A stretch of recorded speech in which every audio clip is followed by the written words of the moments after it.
Yes, silliness and Monday. It must be BloodHorse Monday. His name's Sean. I'm Louie. Thanksgiving week. Happy, by the way, and I mean this very sincerely, happy Thanksgiving and holiday season to all the folks out there. Sean will, of course, stunner to no one. To no one that you and your mom will be at Churchill Downs on Thanksgiving. Just no. Who could have put that together? I do want to brag. Something I'm getting to do for the very first time in my life. We've talked very at length, frankly, because we know Bob Ehol. About your love of the New York Yankees. Okay. Yes. Interesting to see where this is going. I'm a Detroit guy by birth. Yeah. Right? And by family, all those things. Of course, made my life here in Louisville, most recently. I get to go to the Lions game on Thursday. Wow. Okay. Against the Packers. How about that? A little Thanksgiving game. There you go. Been playing that since 1934 in Detroit. Exactly. Well, they've been racing at Churchill Downs since 1875. So I'm doing the more historic version. I got to look back and see when they started the fall meet. When was the first Thanksgiving at Churchill? That's a great question because the Clark's really old. They just had the 100. Well, the Clark used to be in the spring. 150s, yeah. Right. So this week, and we'll talk about the Clark quite a bit today. One of the original 3 stakes races that has lasted to this day at Churchill Downs. Yep. It will also be joining the Kentucky Derby and the Kentucky Oaks in its 151st running this year. Designed to be the Kentucky version. We all know the Kentucky Derby was based off the Epsom Derby. I believe the Clark was based off the St. Ledger. It was supposed to be supposed to be our version of that race, and then the Oaks, obviously the Epsom Oaks. But 1969, by the way, first Thanksgiving at Churchill Downs. It was that easy to find out. Look at that. So 1969. What do you say? 1934. Yeah, we're still going to give it to Churchill. I'm not mad about what you're doing. I'm just saying, first time in my life, and by the way, last time. That'll be pretty exciting. Hopefully, the Giants didn't take too much out of you guys this weekend, and you can go in there. Who are you playing? Bomb Giants. Oh, that's a good game. It is a good game. No, it's actually a legit game. I'm excited about that. You'll be at Churchill on Thursday. Big set of stakes days. Thursday, Friday, Saturday. Just had a couple of stakes over the weekend as well that I wanted to get into with you, Sean. But Nevada Beach goes ahead. It has to do real work in the native diver to pull that win out. 3 weeks rest. Second time this year that Baffert trainee has won on 3 weeks rest. Excuse me. 3 days. I've been missing something. But in the Los Al Derby, and then coming into this one here, Nevada Beach offers us something that we usually don't get with Baffert trainees at the end of their 3-year-old campaigns, especially if they've won a grade 1 and a grade 3, is that he's probably going to be a North American-based 4-year-old next year. Yeah, we usually don't get this, and I was talking with John Lindo, who from Thoroughbred LA on Friday, and I said, "What do you see as the long-term prospects? Is this an Arabian Peninsula horse? Might we see him in the UAE side?" He's like, "No." And so this might be the rare horse where he's just, I don't know, he's a big cap horse. He's in the Santa Anita handicap. Great, yeah, great. This would actually fill in those gaps. We've talked so much in 2025 about how great it was that, for example, those 3 top finishers in the Breeders' Cup Classic all came back to run this year. Fierceness, Sierra Leone, obviously the winner, and Forever Young. This would really legitimately fill in a gap at a time when the Bob Hope gets canceled in Southern California. If Baffert can start bringing 4-year-olds back, they're going to have American campaigns. This might actually fill it. This might be it. We might actually be back, Sean. I know this will definitely fill in a big gap because we've given all the praise to Sovereignty Journalism by Asa throughout the year, but he's the one 3-year-old who has actually beaten older horses on the grade 1 stage so far. So we know he's got a Breeders' Cup winner. The Breeders' Cup Classic didn't really work out for him as far as the trip goes. He didn't really get himself forward. Obviously, that was such a tough field to go up against. Even as a grade 1 winner, and so there were going to have to be horses that were in the back half of the field when they crossed the finish line. Yep. But now he's going to have the opportunity to kind of, I would think, run the table in Southern California here this winter. He looks like kind of the big dog out there. I wasn't too impressed with how hard he had to work to win, but he got the job done, so you can't fault him for that. And again, it was 3 weeks rest, so I'll give him short the pass stretch at Del Mar, all the things. I think Santa Anita fits what he does better, which is why I think he is a big kind of horse. And boy, you give me some exciting races in March, Santa Anita, dude. I'll take exactly. And we talked to Aaron Wellman on this podcast a few weeks ago. We know journalism's probably not going to be back around in time for the Santa Anita handicap yet. They're going to be looking for probably a month or 2 after that as far as bringing him back to the races. So he definitely looks like he's kind of the top dog out there in that division. Whatever the Pacific Classic division is. Right. Yeah. Yes, right. Yeah. If you want to put it that way. No, but the former big cap Hollywood Gold Cup Pacific Classic trio that used to be so big. That's exactly right. But if you put up a Nevada Beach and you put up a journalism, like you mentioned, as potential and frankly, if healthy, likely starters in next year's Pacific Classic, give me all of it. Yeah. Give me all of it, because we've been, once in a while we get spoiled out east with, a Jockey Club Gold Cup, those kinds of races, drawing good fields.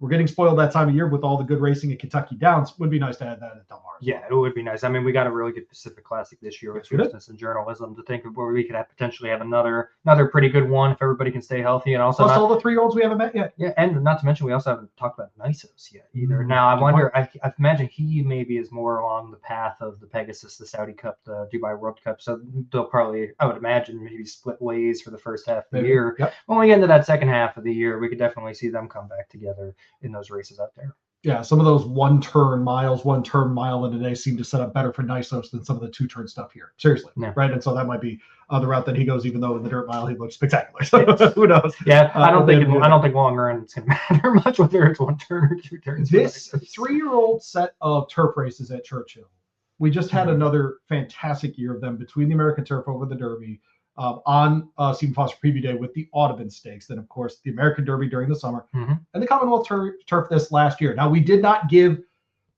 on Saturday the full BloodHorse Monday bump. However, there was still a bump from the show earlier in the week, but Flying Mohawk, they are part of the equation. Probably needs another race before his fitness is back. It sounded like they were he was pretty rank in the early stages of the race, and he was trying to pull on Joe Ramos a little bit. And I think it was just from what I heard, I think it was just more of a coming back off the layoff, he kind of tired himself out in that early kind of fighting with Joe, as Joe was trying to get him to relax on the outside. I thought he looked like a winner turning for home, and then he just kind of hit the wall there and ended up dropping out of it. So, but I imagine, first off the bench, he's going to need that. I'd look for him to improve next time out. And but we did get, as you mentioned earlier in the week, the BloodHorse Monday bump 2 days after Jason Worth was on our show. The Icon Racing horse ended up winning at Churchill Downs. Icon, a pretty good looking 2-year-old filly. And I will say, Flying Mohawk was not technically an Icon horse, and we were talking about Icon, so maybe that's why the BloodHorse Monday bump. We'll give ourselves a pass. I asked, I talked with Trader Whit Beckman on Friday at my ESPN Little show here in town, and I asked him if Nikon, which is the name of that maiden winner. I'm like, hey, simply joking, we've seen you in the Oaks before. He goes, oh yeah, she's that quality. Yeah. So very comfortable saying this is what we expected. This is where we expect her to go. And so it's a reminder as we get into this coming weekend, starts at tomorrow 2 or whatever they're calling it these days. It is the time of year to be watching those maiden races, especially as we gear up, my friend. Derby future wagered out this weekend. This is usually the one future wager I bet, and I had Sovereignty in it last year. So okay, yeah, you have a strong lean this year, so you could ruin your pari-mutuel odds in front of tens of people. Incredible. Okay. All right. So you go. That was the Street Sense. Yeah. Okay. So like last year's winner. Yeah, I'm going back with Little Sovereignty, as Jaime Torres calls him. So Sovereignty last year, Little Sovereignty next year. I'm not mad about that. But you mentioned the Commonwealth Turf. I did just want to mention we didn't mention the winner of the race, Giocoso. Yes. This is a horse he's been showing up in all the big 3-year-old turf races all year long. He always puts forth an effort. He always is consistent. He always gives a run. He looks like an exciting prospect as we turn to the 4-year-old season. He's also a horse that Keith DeSormo said after the race, we want to get a grade 1 win on this horse on the turf, but we also want to get a graded stakes win on the dirt, kind of help him out. Wow. So this is a horse we could potentially look at in kind of maybe flip-flopping back and forth next year, looking for the right spots, trying to get the grade 1 win on the turf, maybe you're looking at him pointing toward a turf classic right before the Kentucky Derby. And then maybe coming out of that, maybe you see him pop up. If he were to win that and do well in that, maybe you see him pop up in like a Met Mile, or he pops up in a Whitney or something like that. Or even just, maybe just a lower tier than that. Or Stephen Foster, since he's a Churchill Downs horse. But he definitely looks like the kind of horse that we might be hearing from. We'll see. I have to wait and see if we're hearing from him in the winning standpoint next year. But a horse to know as we're heading into some graded stakes action next year. Make sure you check out Giocoso. Yeah, Keith DeSormo, a great training job on him. By the way, this field: Chapman's Peak, Outrunner, Anagata, Monador, California Burrito, Flying Mohawk, Troubleshooting. It's a legit field, man. Mancetti's in here. That's an interesting horse. I mean, the fact that Giocoso was so much the best horse at the end of that race does really stand out. Yes. I mean, it was very much that kind of performance. And so we're getting the split now of those riders leaving Kentucky, going to different places, of course, to, Fairgrounds or Oaklawn or New York or Miami, that kind of stuff. Of course, Jose Ortiz joining the already blooming Paco Lopez at the Fairgrounds. Should be fun to watch them go at it. Are you taking this in like I am? where you're trying to figure out where to bet in the winner because Flavien Prat's ruining New York. Jose's about to ruin New Orleans. Like, are you? I mean, he already ruined New Orleans last year. Well, the real interesting one that I'm looking at is Oakland. Oakland's going to be completely different this year. You got Luis Saez, Joel Rosario, Jaime Torres are all going to be new faces in that colony this year. You know, some of the other big guys always show up on the big weekends as well. But that's been one. I know Christian Torres has had a lot of success down there. It'll be interesting to see how the Oakland jockey standings shake out this year. And it's something that, I mean, I've got to talk to quite a few of the jockeys about it. I know he ended up deciding not to, but Jose Ortiz in the summer was thinking about potentially doing Oakland this year. Yep. And so it's becoming a place. A lot of them compliment just the atmosphere of being there and riding there. A lot of them love it. That's going to be as we go forward. I wouldn't be shocked if a year or two we see Jose Ortiz make that jump. I wouldn't be shocked if then maybe not Irad because he does so well in Southern Florida in the winter, but I wouldn't be shocked if we start seeing more and more of these big names pointing towards Oakland. Obviously, you have the purse money is a big sway for a lot of people, but it just seems like all the jockeys just love riding there and they just love the atmosphere. They love the area. And so that's really, as Oakland continues to just each year get more and more relevant on the national scale, that I think that's probably the next step we're watching is that jockey colony really turning into something. A couple of thoughts from people that have been on this show. When I asked Eric Camelback, president of the National HBP, he just mentioned a jurisdiction that's doing well. He went straight to Oakland. Yeah. And it's not like, and frankly, earlier in the year, we had to talk with Frank, our editor on this program. We talked to Frank. But he talked about just the success of that on-track show. We did talk about that kind of stuff. So, Oakland's one of those places that we talk about, even if we're not trying to talk about it, because they're doing things the right way. They're getting those crowds in there. That community around the track is legitimate. Yeah. Right. So I love going. We talk about people wanting to summer in Saratoga, wanting to be around Keeneland, wanting to be around Del Mar. No difference here in Oakland. No difference at all with Oakland. You're totally right. Hot Springs, people talk about it that way. I think they lie about the food a little. Like try to make the restaurants better than what they are just because they want. Really? Is that your hot take? It's not a hot take. It's just true. Is it true? I'm always busy at the track. I never really get to go out and eat anywhere. Woe is Sean. Oh man. I always end up sitting in that little restaurant they have in the track after the races, editing away on my computer. I don't get to make it to much else outside the racetrack. Prediction for Giocoso: does he win a Grade 1 next year? I'm gonna go no. I'm gonna say yes. Okay. All right. Do you have a surface picked up? Turf. Okay. Yeah, if he wins one, I think it's going to be on the turf. But it'll be interesting to see. Well, obviously, we're a couple of weeks away from the American Graded Stakes Committee. I'm wondering if we might get potentially another Grade 1 out of Kentucky Downs. And if it's a race maybe where he would fit, I could see that he ran pretty well at Kentucky Downs, even though he didn't win earlier in the year. Are you again not on the Graded Stakes Committee? I am once again not on the Graded Stakes. I don't know how you get on the Graded Stakes Committee, but I would like to say at some of these races, as I spoke with Graded Stakes and as I spoke with Brad Cox yesterday. As I spoke with Brad Cox yesterday, the Clarke and the Cigar Mile should be great ones. I largely agree with you. Scott Clarke joins us now here on BloodHorse Monday. So excited to have him in. One of the horses that made this show go this year was Gosger. So Scott, so happy to have you in here with Sean Collins. I'm Louie Rabaut. Thanks for joining us. How are you? Good. Thanks for having me on. I listen every week. Okay, there you go. All right, man. Yeah. Gosger talk. I can't wait. Yeah, Gosger coming up in the Clarke this weekend. I know it's been a fun year for you guys. Just what has this year been like kind of watching? I know he's had a couple of tough defeats, but what has it been like being on the big stage with him throughout the year? It's been great. We have we're a smaller stable. We only have about 25-ish horses total, including brood mares and babies. So we only have a handful of racehorses at a time. So to have one that's on the competing on the biggest stages and in the Triple Crown races and consistently in Grade 1s and just Graded Stakes overall, it's been a lot of fun. Scott Clarke with us, part of the ownership group there with the breeding group with Gosger, right? The ownership? Yeah, breeding and owner. Breeder, owner? Breeding, owner. How about that? Small operation, but they got all of those in together. Tell us the truth. In the stretch of the Preakness, you thought you were home. Tell us the truth.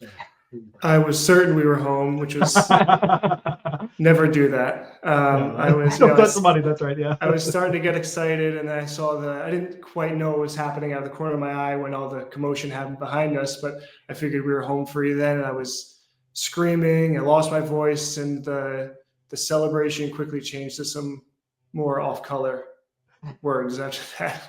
But yeah, it was disappointing. I thought we had it. Well, your guys' operation, the Harvey Clarke Racing Stables, obviously the property of your father, Harvey Clarke, who passed away a few years ago. You've kind of jumped in since his death and kind of helped to start running some of the operations here. Just take us through your involvement in racing and how you got into this.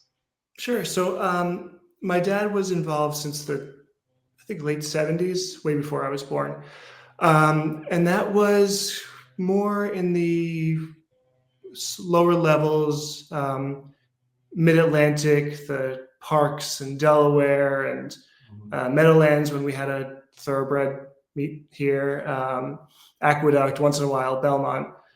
And then we moved into Kentucky and started competing at a modestly higher level, but still not huge operations.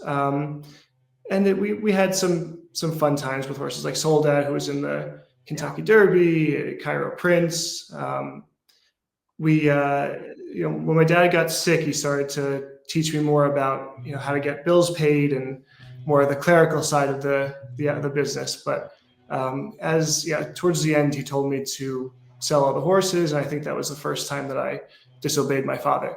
So ever since then, I've been heading things up with my mom, who she owns the horses. I'm just the managing, just the manager. And it's been a lot of fun. We've shrunken the operation down. We've gone more quality over quantity, and we've had some success. Harvey's Little Goyle, probably the most, the biggest name before Gosger, and this year has just been tons and tons of fun. Well, what does it mean to you? Obviously you guys have kept your dad's name as the racing stable. What does it mean to you to just be carrying on his legacy through horses like Harvey's Little Goyle, through horses like Gosger, just kind of keeping his legacy in this industry alive as these horses are running?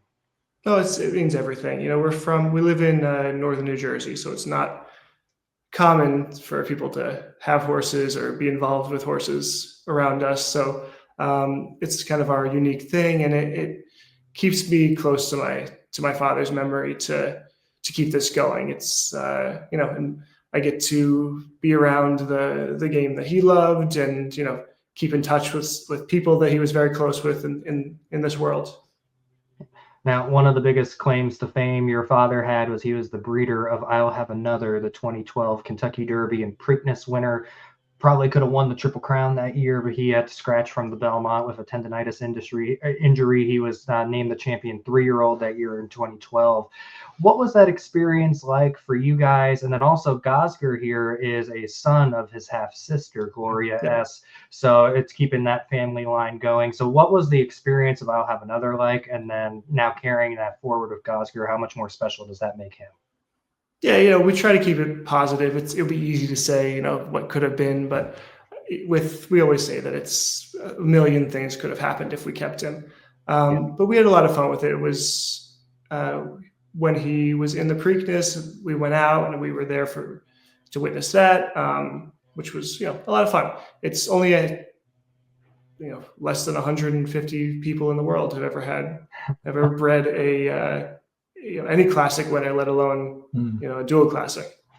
Yeah, it's pretty remarkable. Scott Clark with us here. Appreciate him jumping on the program here with. Go ahead. I have to say that 2012 Preakness still is one of my all-time favorite races. I just remember screaming at the TV as he was coming down the stretch there. Him and Bodie Meister running down. That's still, to this day, that's still one of my. It's a fun 3-year-old class too. Yes, it was a good one. Turned into a really, really good one. But Scott Clark with us, part of the connections with Gosger. A couple of near misses this year, but you're going to run him back in the Clark on Friday here at Churchill Downs. What went into that decision-making process? Is it timing? Is it the grade 1? What went into the decision-making process there? It was just, we leave that all to Brendan. So whatever he says goes. Let's get Brendan on All right. The poor guy. Yeah, no. But I think it does make sense, frankly, for where he's been as far as distance and all of those kinds of things. But getting back to Churchill Downs and those kinds of things as well, you excited to see him on the Twin Spires? I am. I'm not going to be there. It's a little much I have 3 little kids, so it's a bit much day after Thanksgiving. But it would be nice to watch on TV, and we'll be screaming at home and enjoying it. Obviously, you guys are the Clarke family. I know there's an extra E on your name compared to the race's name, but what would it mean for the Clarkes to win the Clarke? Come on. Yeah, my dad used to say we paid extra for that. No, it'd be great. I looked up, I believe it's Lieutenant Clarke, who was the kind of behind starting. Colonel Meriwether Lewis Clarke. There you go. There you go. I used to be a tour guide at the Derby Museum. There you go.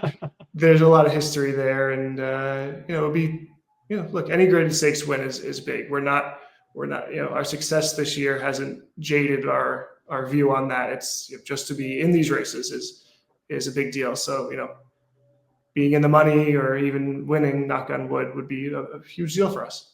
The Clarke, of course, alongside the Oaks and the Derby, the oldest stakes continuously run at Churchill Downs. Scott, you mentioned Jersey and being based in New Jersey.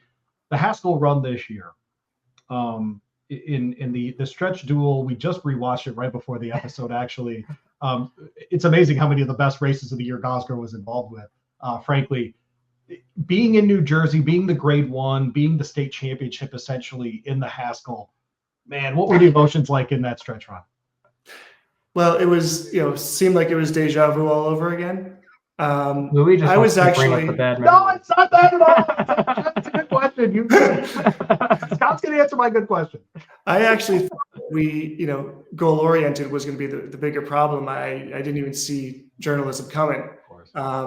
And it's out of nowhere he made another amazing move, and it's just our luck that we have a nice 3-year-old in this year's crop of 3-year-olds. I will tell you, the shrug of the year was Brendan Walsh after the Haskell just threw his hands up like, what am I supposed to do here? Like, what else can we possibly do in one of these races? And then the journalism horse just keeps showing up. I got to tell you, Scott, it was the shrug of the year for sure. And Brendan said either after the Preakness or after the Haskell that he's not disappointed in the horse, but he's disappointed in the results. Yes, that sounds pretty right. And I'm sure you guys are happy to see journalism not present in the entry boxes. Yeah, very much so. He definitely needs time off. Journalism. Yes. He needs a rest. Yes. Yeah, right? Well, I hear Southern California is very nice for the next few months. Beautiful time. He should probably stay there all next year, right? Sounds good to me. Well, the horse is named Gosger, so he's named after a baseball player who's probably not the most well-known name. Who was is it Jim Gosger? Jim Gosger. Who was the Jim Gosger fan in the family? Where did the name come from? So it goes back to he's by Nyquist. Nyquist is named for a hockey player. I kind of looked into some hockey pun names. It didn't really make sense for us. We're not really hockey fans, but we are big baseball fans. So my mom and I went back and forth a couple of baseball player names that we're fans of in the family, and my mom came up with Gosger after Jim Gosger, who is a Facebook friend of hers, who she says is a very, very nice person, and seems that way in what I've seen about him. So it's fun. He's alive. He lives in Michigan. He's in his 80s, and trying to get him to come meet this horse. He's a big animal lover. Yeah, and I've heard from I haven't talked to him personally, but a good friend of mine, Tim Wilkin, has done a couple stories with him, and he said when he talks to him, like his voice just lights up anytime he talks about the horse, and so he's very much been enjoying this ride, from what I can tell. Yeah, I think he was the last hitter to face Satchel Paige. Wow. And more recently, he's kind of known for being erroneously noted as dead by the Mets. Yeah, I do remember that. That's right. Yeah. Poor Jim Gosger. He's still going. He's still going, and he's watching the horse. The irony of it actually is Nyquist played for the Red Wings, and Gosger is a big Red Wings fan. Is it really? There you go. Full circle. There you go. Huh. Well, more Detroit than anybody needed on this episode. So there you go. Scott Clarke with us. Part of the connections of Gosger. What are the long-term plans for a horse like Gosger? Does he stay with your family? Does he move on to another kind of operation? What are his long-term plans? He'll stay with us as long as he'll have us. We'll keep him on the track as long as he shows he'd like to be there. Hopefully that's for a good amount of time more. And, future plans, we'll see when we get to that point. Awesome. Probably a Brendan question. Yeah. Well, I asked Brendan that question yesterday. So okay, good. All right. Yes. The answer I got was, we'll see how Friday goes. Exactly. You know what? That's a good answer too. All right. Yeah. Argue with these You have to take everything one day at a time, unfortunately. Yeah, there you go. All right. But he did give me a little bit of like, we'll think about the Pegasus maybe if he runs well. But he did give me a little bit of that. But the main thing was, we'll see how Friday goes. Yeah. Oh man, well, good stuff for sure. Well, Scott, we appreciate you jumping on BloodHorse Monday. Safe trip on Friday. We'll ask Brendan all the pertinence for you and all that information. Make sure you got that. But happy Thanksgiving. Enjoy it with I've got 4 kids myself, so I know the joy of the holidays with young children. And have a great season. Thanks so much for having me, guys. Happy Thanksgiving. Thank you. Awesome. Happy Thanksgiving. Take care. Part of the Gosger team, breeder and owner. How about that? Yeah. Keep them in the family. You get a horse like that, you keep them in the family. Yes. You understand, Sean? Exactly. That's great. I really do think the Brendan Walsh arms thrown up in the air. I know you loved that moment. I love that moment so much. And I'm a guy who lost many dollars on Gosger not winning the Preakness. Many dollars, because I remember I was standing next to you. Many dollars. I love that horse. I think a lot of him. I was all over him in the Lexington for sure. But he is a reminder of what we got this year with those horses coming back at 4, coming back at 5, etc. When you hear from ownership, hey, we want to run him as long as he wants to be on the track. These are the kinds of interviews I want to have the rest of my career. Yes. This is exactly what I want. Is guys like Scott, yes, coming out and saying, hey, if he wants to run, he's gonna run. Now, look, they got to take care of their family operation. I'm never going to fault anybody for doing those sorts of things. But if you're going to be positive about racing, come on, BloodHorse Monday. That's what I'm talking about. Yeah, but Gosger's been such a fun horse. Oh my gosh. He's a classic Brendan job too. Has gotten that horse to its best effort every time. Pennsylvania Derby stuff, like some horses just don't like parks. I mean, it is what it is. That's a Brendan job in the best way. And I 4-year-old. I know. Well, and he's adding blinkers this weekend too, so we'll see if that has any kind of impact as well. But he's been such a fun horse this year, and you think of all the heroics that we've praised on the show many times of journalism. None of those heroics happen without Gosger. It's like Gosger being front. That's right. Yeah. Gosger's been a real racehorse this entire year, and he's been in the position to where he's been ready to win those races, and journalism has just freaked in both of those races and won anyway.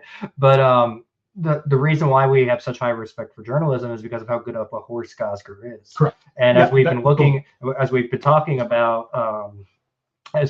sovereignty journalism by AZA throughout the year and how good they have been, it's the reason why we can claim that is because of horses like Gosger. We know the second level is super high. We know the second level is super high. You have horses like Gosger who's in that level and who is continuing to grow, continuing to get better. Brendan told me yesterday he's continuing to take those steps forward, even still coming out of that Fayette Stakes run last week. And so he is a horse that, as you go into the 4-year-old season, I mean, there's a reason he was in the Lexington and not in any of the other Derby Prep races, because he was a later developer. Yep. And so we're continuing to see him take those steps forward. We'll see if maybe those blinkers are going to have any kind of impact on him this week or not, and maybe help him take an even further step forward. But I'm really excited for his 4-year-old season. I've been high on him. He was one of my Preakness picks as well. I should have had that trifecta. I did not have I did not have any cash on me, so I did not place any bets, but I did pick that trifecta. But that was, he's been such a good horse this year. I'd love to see him break through and get a big win here in the Clarke, but it's going to be a pretty tough field. We got the same top 3 that we just had in the Fayette. We have Rattle N Roll, who was second in the Fayette. He won the Clarke last year. He's back. He looked like in his last race, he was finally his second start back from his trip to the Middle East. It looked like he was back on his game last time out. Hit Show, I feel like, never gets the respect that he deserves. He just shows up. He consistently shows up, especially in these kind of those grade 2, grade 3 races. He's just been a tour de force in these races. And they're trying to get him back to the Dubai World Cup.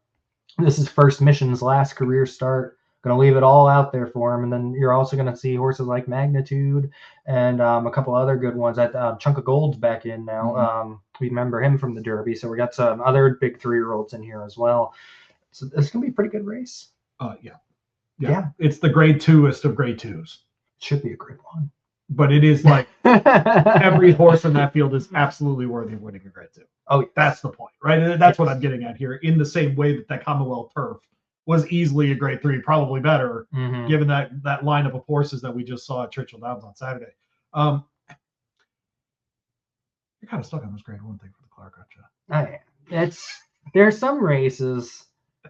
There's some races where I feel like they go through those couple years of maybe they don't produce as much. By the way, I'm totally with you on the cigar mile. I'm 100%. Well, they go through that would bother the races go through a couple of years where maybe it's the horses in them aren't as productive as they used to be. But there's a certain quality of like historic races that I feel like just you need to keep them at the grade 1 because you need to keep horses pointing for it. Got it, right. And so the Clarke is one of those. The Hollywood Gold Cup, I think, is another one of those. It's such a historic race. I know now it's not at Hollywood Park anymore, so I don't know if I necessarily in the same way the Arlington Million or something, right? Yeah, like keeping the grade 1 status on that. And do we think that's going to stay grade 1 in the next couple of years? Yeah, exactly. So, but it's a race like that. Right. Those ones are a little harder because they're at different racetracks. The Cigar Mile will get into that realm next year as well. That one matters for sure because it's part of that Remsen day.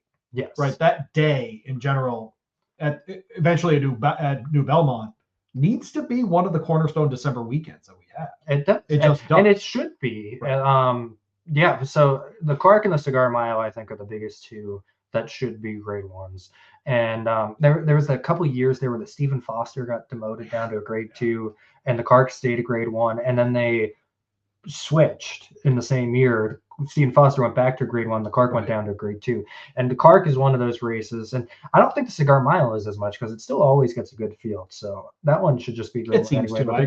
The Clarke is one of those races that has suffered a little bit from the Breeders' Cup Classic, where the top Classic Division horses, they're not coming back in 4 weeks to run in the Clarke like they maybe would have used to. I've said it many times before. I would love to see the Clarke rejoin Kentucky Derby Week and really become that big older horse race. Like I take the spot of the Ali Sheba, put the Ali Sheba in, put the Ali Sheba in the Clarke's current spot, put the Clarke on Thurby, and make it the feature race of Thurby that Thursday before. That's what I would like to see. And turned on right now. I know. I would like to see. I love the Ali Sheba though. I would like to see the original 3 races. Would you run the Clarke at 10 furlongs or 9? I'd run it at 10.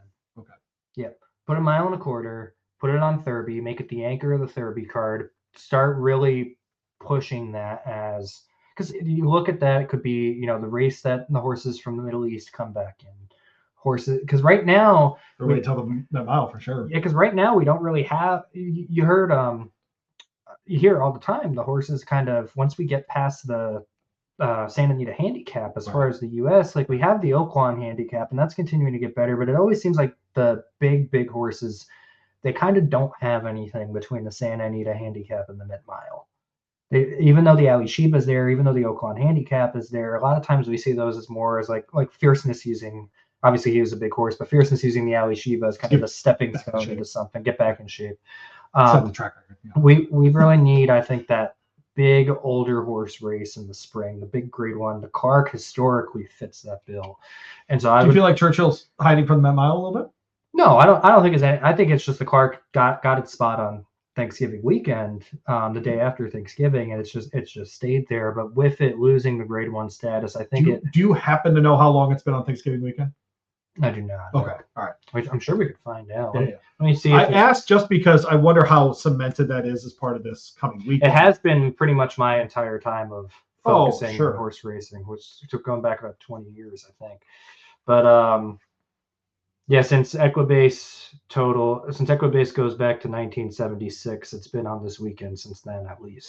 So 50 years. Yeah, it's been at least 50 years. But I would love to see, especially now that this will be its 3rd straight year as a grade 2. I would love to see it rejoin the Derby and the Oaks, and I would love to see it turn back in, become a feature. Let me ask a different question for you, because I'm trying to figure out your mentality on these things. Okay. What do you think of as more of a grade 1, the Churchill Downs or the Ali Sheba? The Churchill Downs. Okay. Because I think that's a top race for the sprinters versus the Ali Sheba. I don't think is really considered a top race for the classic. The reason I asked that is because, and I'm not picking on you, I promise, is I think there is a way, especially for guys like you who are Derby fans, to appreciate two-turn dirt races more than other kinds of races. Oh yes, yeah, Right. And so we want to elevate some of those races to grade 1 when not all of them can be grade 1s. yes. And so that would be my only pushback. I think. But I don't think believe the the Ali Ali Shiva Shiva should be a grade 1. I think that should stay as a grade 2. Got it. I agree with you, by the way. But I think that can be changed with purses. More Yes. than anything. I mean, at some point, if you Well, make I the think $1 million race. I also think the Clarke historically means more too. So I think if you put the Clarke on Thurby, you turn it into that anchor, Well, and then you jump the purse up. You put the purse at $1 million, $2 Well, let's million, flesh it out. something like Let's that. flesh it out. Is the Clarke really an important race still? Yes, I think so. I talk to think people- you think so. I know, but I have talked to people before, and that have people with horses within the industry that the Clarke still is a race that they want to point for and a race that they want to win. It's Okay. one of those races that I think still keeps that. Okay, because this is a $600,000 race. We just ran a $7 million race. Yeah. Okay, at similar distance and same age of horses and all the things. I'm just saying that's a very difficult thing to go after a couple of weeks after that just happened. Yes. Okay, and I just Which is when's why the last time we why got I a think- Breeders' Cup horse in the Clarke. That's why it's not a grade 1, by the way. Gunrunner. Was he the last one? I don't know if he was the last one. I'd have to go back and look. I mean, I would. He my came out. brain He says came that out of was the Breeders' last Cup one. Dirt Mile. He was what, second in the Breeders' Cup Dirt Mile, third. He came out of that, won the Clarke, and then that kickstarted him Yes, it into the insane run that he then went on. But I mean, you look at some of. Rattle and Roll. But Maxfield won this race a couple of years ago. He was terrific. He was that terrific. year, yeah. Tom's d'Etat at the time where he was won. so cool, man. Yeah, when, Was he at the 8 time at he that won point? that. I don't know. 8 or 9. Something. But I mean, he was the big horse in the Yeah. area at that point. FNX had come out of the Breeders' Cup Classic after running second. He came back a few weeks later and won this race. Okay. And I mean, the last 2 years the years preceding and getting dropped from grade 2 to grade 1 was Proxy, Maxfield, Bodie Express, Tom's d'Etat. So you can see that, but again, that's why if you moved it to a different time of year, That part I won't disagree with you about. You could What get- I'm saying is that's a grade 2 set of winners. yes. So It just is. And look, it is influenced by the Breeders' Cup. By the way, Yes. this Which is is- what happened to the Santa Anita Handicap. I'm just saying that still gets to be a grade 1. The Clarke doesn't. That's Yes. what it is. And I don't agree with it, but this is at least partly timing of the year. But I am saying I understand why the race is a grade 2, but I think historically, and I think if you want to keep the race that it is, it should be a grade 1. I think there are, to go back to my beginning point, to wrap up this point. Yeah. If you need to keep some of the historic value in the mindset when you're putting the grades on these races. By the way, you're right, Yeah. because otherwise Santa Anita Handicap would not be graded. Exactly. Let's be very clear. It It's would still a grade 1. it would not be a grade 1, But it if would you're going not off be a that. grade 1 for sure. It's Yeah. probably grade 3. And by the way, I imagine, frankly, Santa Anita would be okay with running a $100,000 race instead of a $300,000 race. Yeah. Let's call it what it is. But you need to keep some of these historic races at the grade 1 level. I think the Clarke fits that bill. I think the Cigar Mile fits that bill. Cigar Mile for sure. The Hollywood Gold Cup and the Arlington Million, you can debate with me because they are not at their original location, and since they've moved, they haven't really been the same But the race. Beverly D dropped off immediately. Yes. Right. And so those things you can argue with, but I think the Clarke, the Cigar Mile definitely should But be why? there. By the And way, and the Santa Anita Handicap, I agree. Probably the last couple of years has been at most a grade 2, yeah, at most. but I think that should stay grade 1 when you think about the historic. But think about significance. the changing calendar in our sport is all the reason for these things. The Clarke Yes. was the year-end championship, and now there's a Breeders' Cup. Yep. Right. Which is why you move it to Thurby. But I'm not going to Just fight saying. you. I'm also not fighting you on that. Yeah. You might be right about that. The other part is the reason that the Arlington Million doesn't matter is because they run 10 of those races at Kentucky Downs. And you have the 4-star, is it the 4-star Dave that's It's the week right right there, before yeah. and you got the sword The dancer timing 2 is weeks after. Yeah. Terrible, as Charles Barkley would say. Terrible. Okay. And it's just the reality in the sport. By the way, every other sport on the planet does this. It changes over time. Yes. There was no 3-point line in basketball until the 70s, Sean. How about that? Okay. Like sports change. It's okay that Kentucky Downs matters now. By the way, all those horses came out of Kentucky Downs just fine this year. Yes. They won a Breeders' Cup race this year. They won 2 in a Breeders' Cup race. Okay, so like it's a little bit They're they doing stacked all right. Jessamine, right? I mean, like all these things. Okay. Yes. And so no, it's just the changing landscape of the sport for sure. But the other part is that list you just read me is not grade 1. Yes, and I agree. That part is just not great. Which is why I now that's why you would have to make the argument about you would have to make number one for moving it, or that the historicity matters. Yes. Right. The historical nature of the race does matter. I'm not going to fight you on that. But Churchill is trying with the race. It's not like Churchill dropped. They're like, oh, it's a grade 2. We're going to run it for 200K. That's not what they're doing. I'm with you. They're trying to make this a grade 1. They want this to be a grade 1. So it's not Churchill's fault. I want to be clear about that part. But the list of winners is not. I do want to pitch this idea though. If it had remained a grade 1. We see Bob Baffert sending Explorer out for the Goldenrod. If the race had remained a grade 1, does Nevada Beach take the extra week of rest and come out here? Here's why run in the Clarke. Here's why out of that. It's $500,000 more already. If they were going to run him out here, they would have done it. It's a grade 2 too. They ran him at a grade 3. Well, I know, but there's the difference when you're looking at the breeding value of getting the grade 1 versus if it's just okay, grade 3 or grade 2, we'll just stay home and we'll get him prepped for the same unit handicap versus purely on the breeding side. Let's ship him for the grade 1 kind of thing. That's the kind of thing that I'm not saying he definitely would have, right? But that's probably a debate that they never had.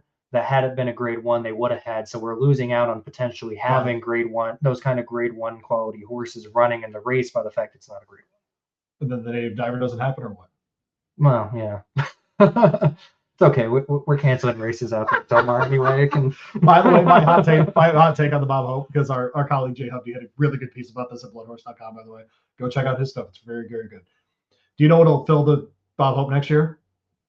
The fact that the Breeders' Cup is at Lexington.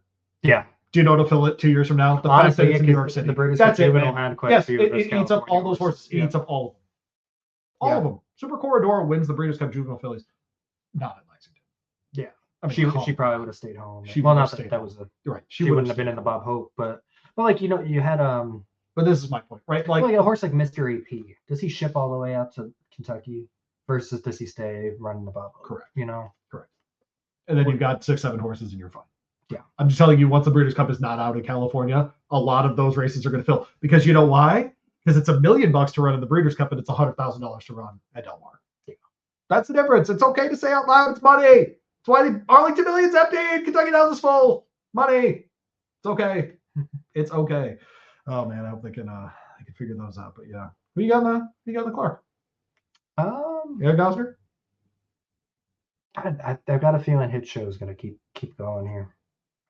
How about that? Yeah. But I would love for Gosger to win this race here.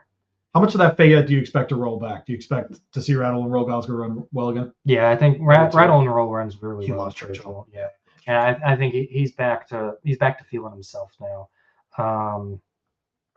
So what about Magnitude coming back? What do you make of him being in this race? I don't know. I mean, if you've been watching this, no, because let's walk through this with him, because with Magnitude, if we're giving Gosger a pass in the Pennsylvania Derby, why does Magnitude not get one then? Well, he ran well in the Pennsylvania Derby. That's what I'm saying. He ran second, third. I just, if you watch this show since the summer, I've not been on the Magnitude bandwagon. Understandable. And by the way, the people that picked him in the Travers, that was embarrassing, but keep going.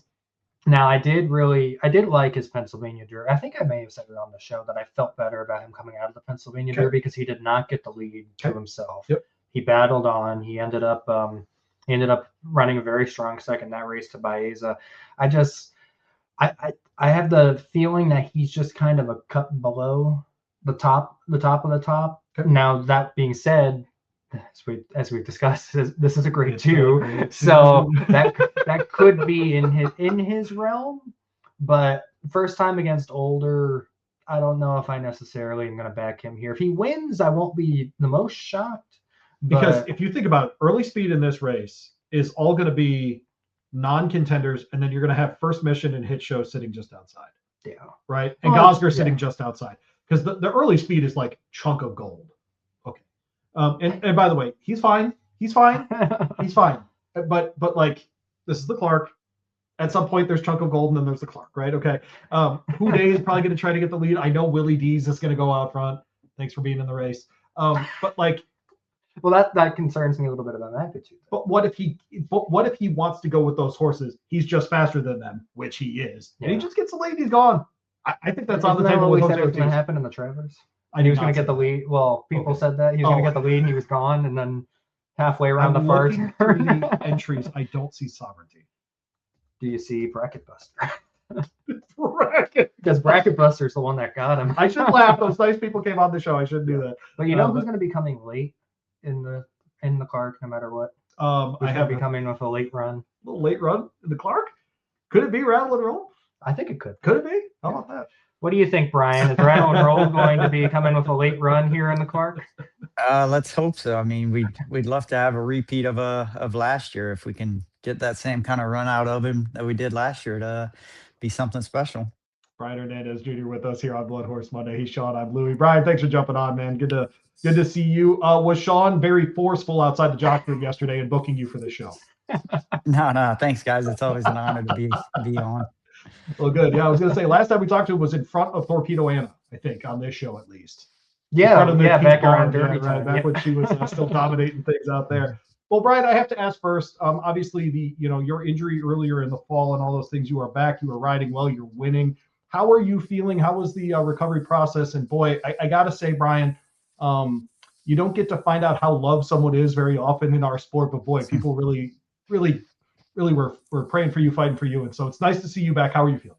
Thanks. Yeah, no, it meant a lot to see all the fans and everyone reach out and all the well wishes and stuff like that. It really meant the world to us. It kind of helped with the recovery process. And just now we're just kind of in the process of getting back going and trying to get back to normal. The first week I was back riding, I kind of overdid it and kind of tried to ride too many races and work a lot of horses, and it kind of set me back a few days. So, but then riding last week, everything was well, and just now we're just trying to find fast horses again and just kind of get back in the routine of things.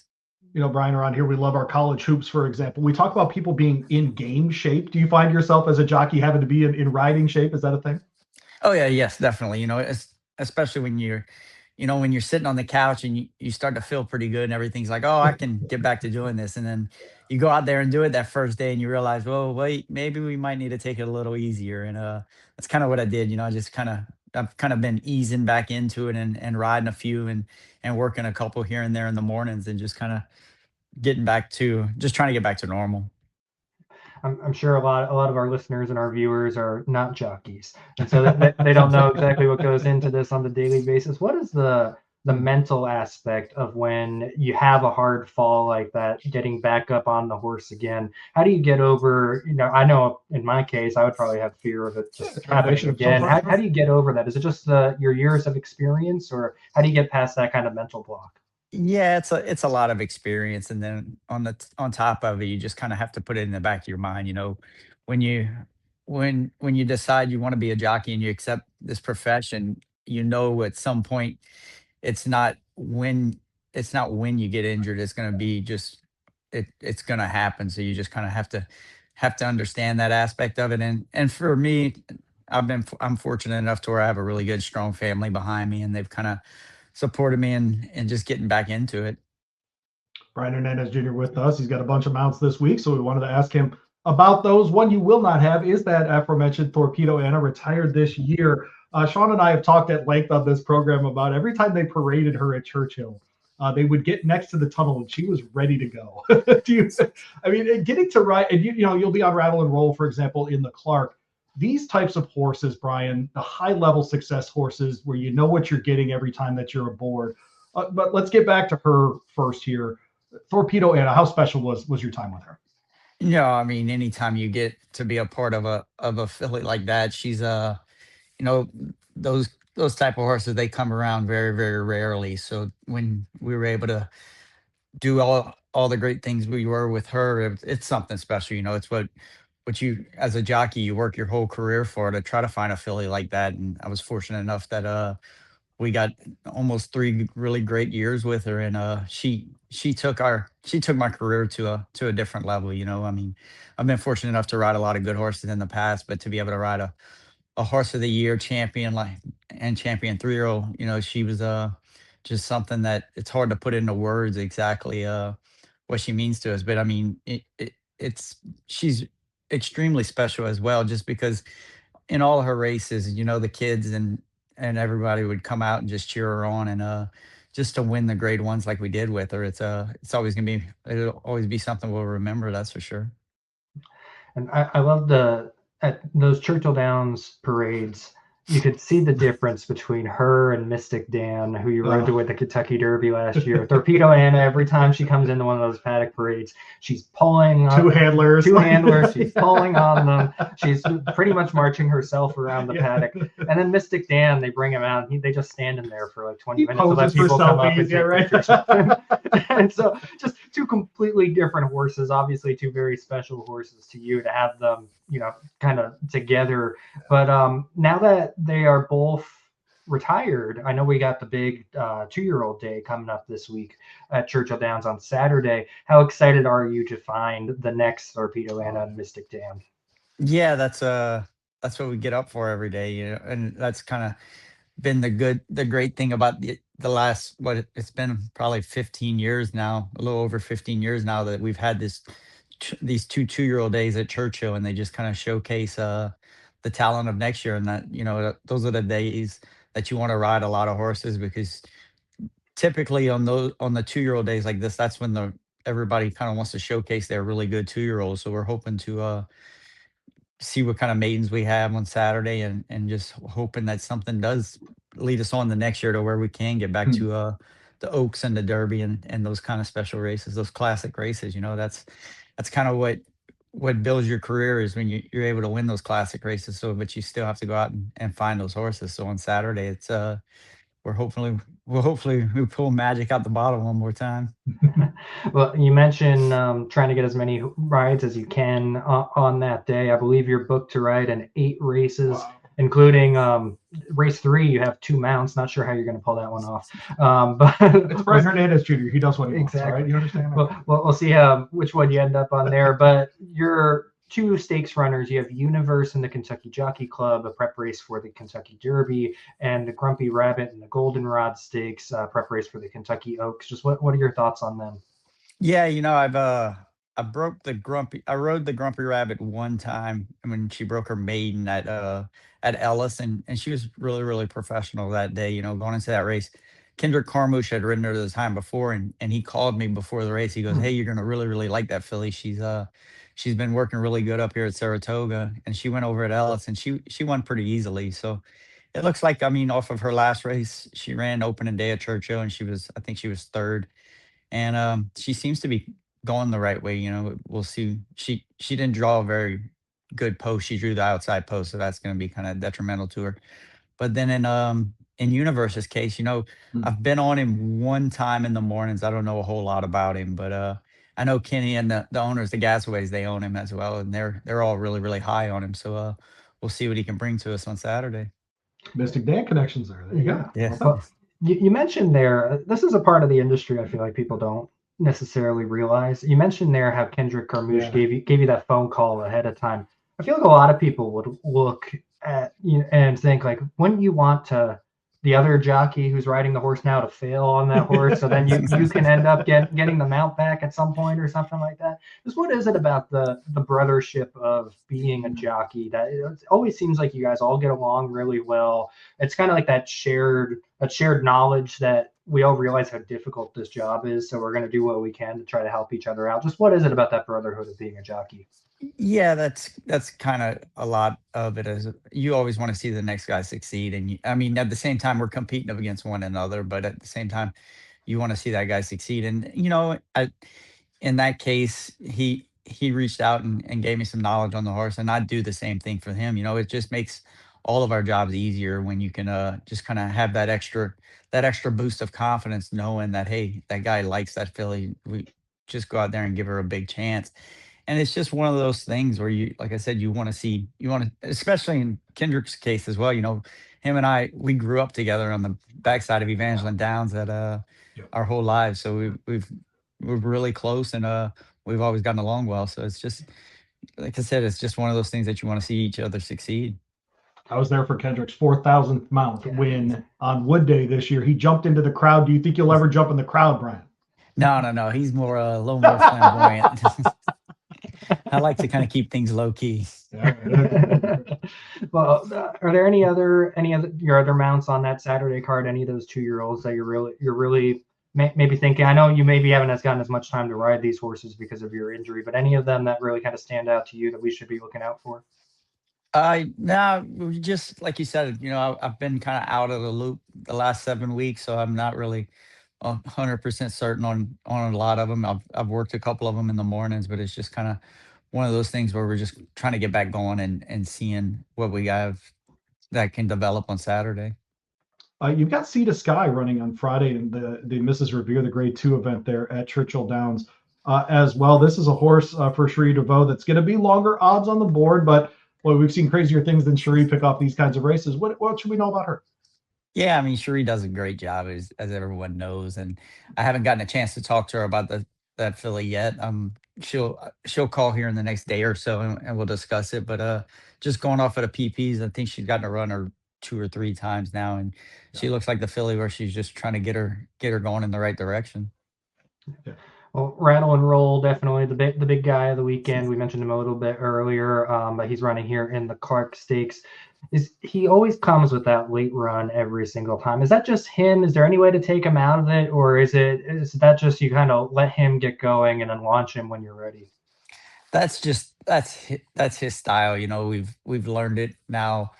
He's been riding him for 4 years now, and just kind of I've kind of learned that if you just stay out of his way the first part and let him kind of get in his rhythm, and he'll come with his run. The great thing about Rattle and Roll though is he's the type of horse where he always tips his hat in the mornings. Like when he's doing really, really well in the morning time, he runs a really, really big race. And I know going into the Clarke last year, he shipped out to California to run in the Classic, but he didn't make it into the race. He was on the AEs and didn't make it in.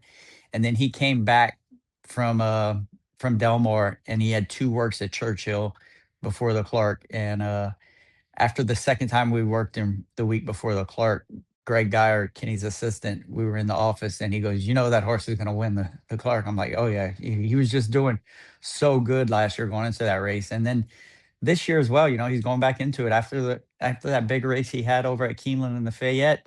He's come back. He's had 2 tremendous works, and we're really looking forward to Saturday with him. Friday with him. Yeah, it's Friday. Yeah. What is it about him that has made him have this longevity? He was a Grade 1 winner at age 2. He's still running in this competition, still traveling the world now this year as well. He's 6 years old now? He's 6, yeah. So what is it about him that's just kept him at this longevity at the top level?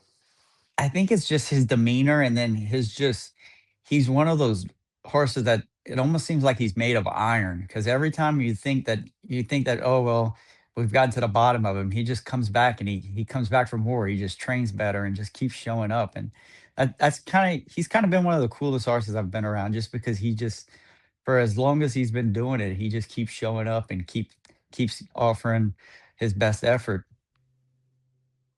Brian Hernandez Jr. with us. We'll get you out of here on this. Obviously, Churchill closes soon. We will move our Kentucky circuit over to Turfway Park. Where are we moving Brian Hernandez Jr.? I'll be going down to New Orleans. I'll start riding down at the fairgrounds on December 11th. We're going to take my wife and I and a couple friends, we're taking a little bit vacation, 10-day vacation right after the meet here at Churchill. Look and at then you. December 11th, we'll start the fairgrounds. Look at Brian. This is called work-life balance. See what you can do once you win a Kentucky Derby and a Kentucky Oaks. You can start taking vacations every once in a while. Torpedo Anna retires. Brian gets a couple days off. There you go.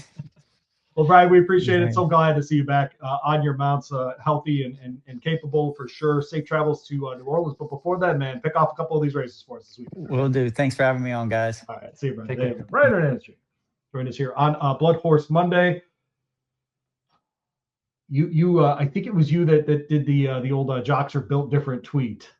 Yes. And I don't love those tweets, I'm not going to lie, but it's just true. I mean, it's just true. It just is. And you know what's interesting, actually, I appreciate him talking through the comeback of this. Yeah. Because we talked with, I don't know if we did or if I did, but with Tyler when he came back at Ellis this summer. Yeah. I think I think it was mine, but it doesn't matter. Very similar kind of conversation, though, where it is a not if, but when. Unfortunately, for many of these jocks, when is my injury when is my spill going to happen, whatever it might be. And then the mental part of coming back. Yeah. Right. Because the physical part, you're like, okay, I'm tired. I need to stop. I need to chill out. And he even says, okay, I'm sitting on the couch, I feel fine. That's different than, jogging even or whatever. Yeah. Certainly riding a horse at 40 miles an hour. To hear that mental, you just got to go do it, rip the Band-Aid off kind of mentality about jockeys, it's just different, man. Yeah. It's just different. And I appreciate getting to talk to them because it's so clear, and it's full circle with Kendrick calling him and saying, hey, you got this cool filly. Mm-hmm. The Grumpy Rabbit, she's going to be, she's blah, blah, blah. It reminds you that these guys all know how dangerous this is for all of them at any point. And yes, they grew up at Evangeline, sure, but my sense is, like you said, there's more of a camaraderie there than even the rest of us, even that are close to the sport. Yeah. I mean, you see it all the time at the racetrack. If there is an incident where there is a spill and there's a rider that goes down, they're being tended to by, the ambulance staff, which the fact that an ambulance follows them tells you how difficult this or how dangerous this sport can be.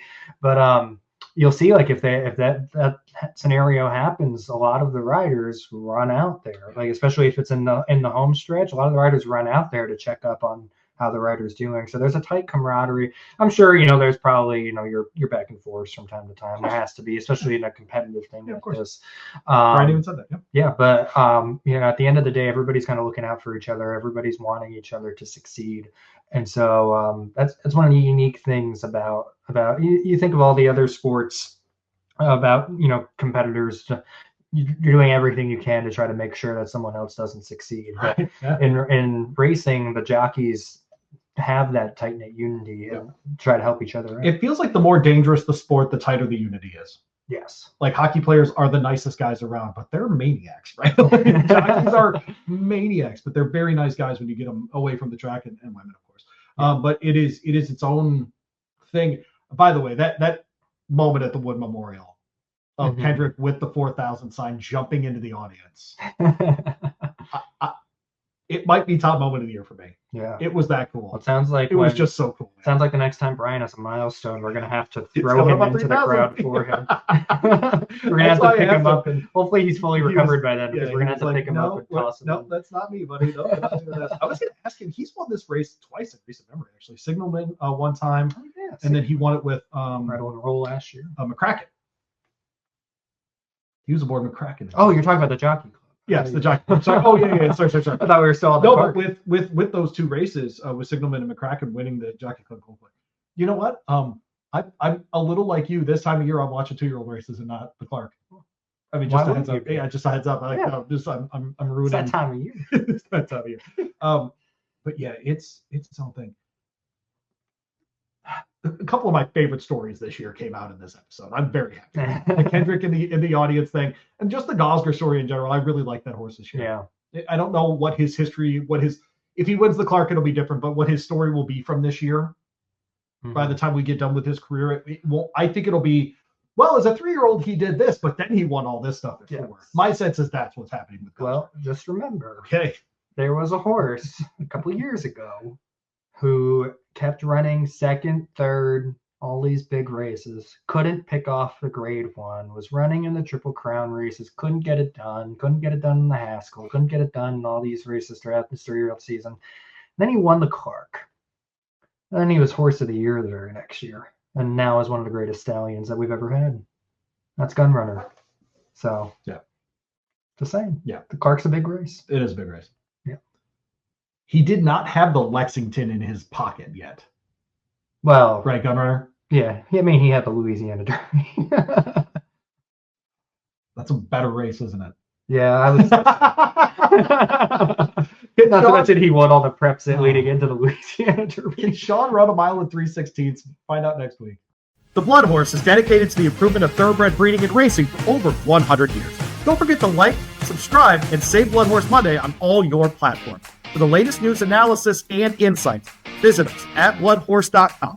Thanks for listening, and we'll see you next week.